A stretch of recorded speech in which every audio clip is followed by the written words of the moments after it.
vamos iniciar a análise de uma nova questão sobre direito tributário voltado ao concurso público.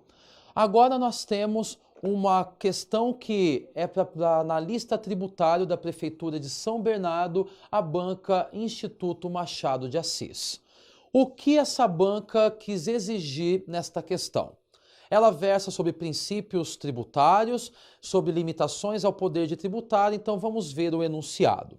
Sem prejuízo de outras garantias asseguradas ao contribuinte, é vedado à União, aos estados, ao Distrito Federal e aos municípios, ou seja, eles não poderão fazer, exceto. Ou seja, nós teremos aqui alternativas provavelmente corretas e uma delas não vai se coadunar com essas garantias que estão dispostas na Constituição Federal. Bom, o que diz então os enunciados? Letra A. Diz que os entes federativos, eles não poderão, exceto exigir ou aumentar tributos sem lei que o estabeleça, típico princípio da legalidade. Letra B. Não poderá cobrar tributo em relação a fatos geradores ocorridos após o início da vigência da lei em que os houver instituído ou aumentado. C.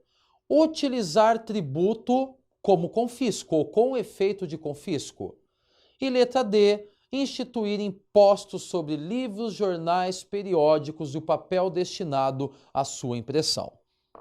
Bom, percebam que essa questão que provém da banca do Instituto Machado de Assis, eles trazem uma questão que mistura tanto alguns princípios constitucionais tributários, quanto também questões de imunidade. Portanto, eles se prendem ali no artigo 150 e seguintes da Constituição, onde nós falamos sobre as limitações ao poder de tributar, que vale lembrar, quando nós falamos sobre competência tributária, essa competência ela encontra limitações no artigo 150 e seguintes, quando falamos sobre os princípios constitucionais tributários e também quando falamos sobre as imunidades. Então, vamos analisar o que está incorreto dentro desse rol de alternativas trazida nessa questão. Então, vamos voltar lá para a alternativa de número 1. A alternativa 1, que seria a letra A, diz exigir ou aumentar tributos sem lei que o estabeleça. Isso está correto. Por quê? Porque o artigo 150, inciso 1, diz que é vedado aos entes federativos instituir ou majorar tributos sem lei que o estabeleça. Então, está aqui claramente estabelecido o princípio da legalidade tributária. De outro lado, vamos para a alternativa B. Então, essa alternativa ela traz uma questão correta. A alternativa B, ela diz que não poderão cobrar tributos em relação a fatos geradores ocorridos após o início da vigência da lei em que os houver instituído ou aumentado. Bom, aqui temos uma questão que está ligada ao princípio da irretroatividade. O que diz o artigo 150? Que é vedado aos entes tributantes. Inciso 3. Cobrar tributos, a linha A, em relação a fatos geradores ocorridos antes do início da vigência da lei que os houver instituído ou aumentado. Então vejam que a alternativa B, ela fala que não poderá cobrar tributos em relação a fatos geradores ocorridos após. E o artigo 150, inciso 3, a linha A, demonstra claramente que aqui encontra-se a palavra antes e não a palavra após. Portanto, essa alternativa B, ela se encontra incorreta. Mas vamos ver o que nós teremos com relação aos demais.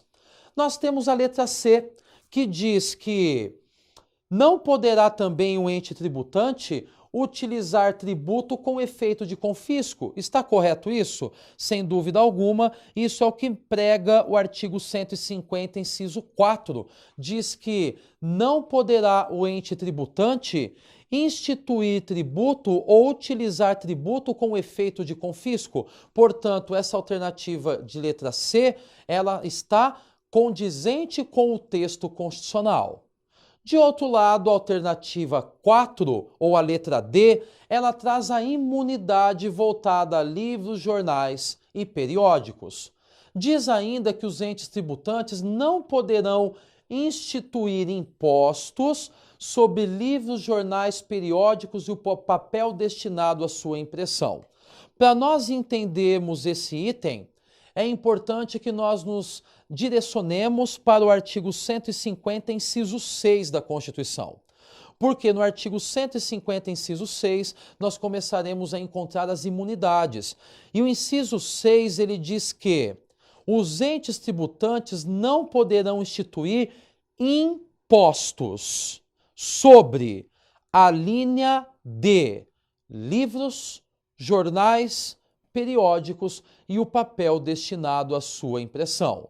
Portanto, essa afirmação constante na linha ou na alternativa D está correta. Então eu poderia dizer assim, retornando ao primeiro. Primeira alternativa. A primeira alternativa está correta. A segunda alternativa, ela está errada, é uma afirmação incorreta. A terceira alternativa, ela tem uma afirmação correta nos termos da Constituição. E a quarta alternativa, também uma afirmação correta. A única que se desfoca em relação à Constituição Federal é a alternativa B. Portanto, nós temos que o gabarito trazido pelo Instituto Machado de Assis diz que a alternativa B deveria ser assinalada pelo eventual participante desse concurso público. E o embasamento é que, de acordo com o artigo 150, inciso 2, a linha A da Constituição Federal, é vedado aos entes tributantes cobrar tributo em relação a fatos geradores ocorridos antes do início da vigência da lei que os houver instituído ou aumentado. Desta maneira, a resposta que compõe o gabarito desse concurso público é a alternativa B.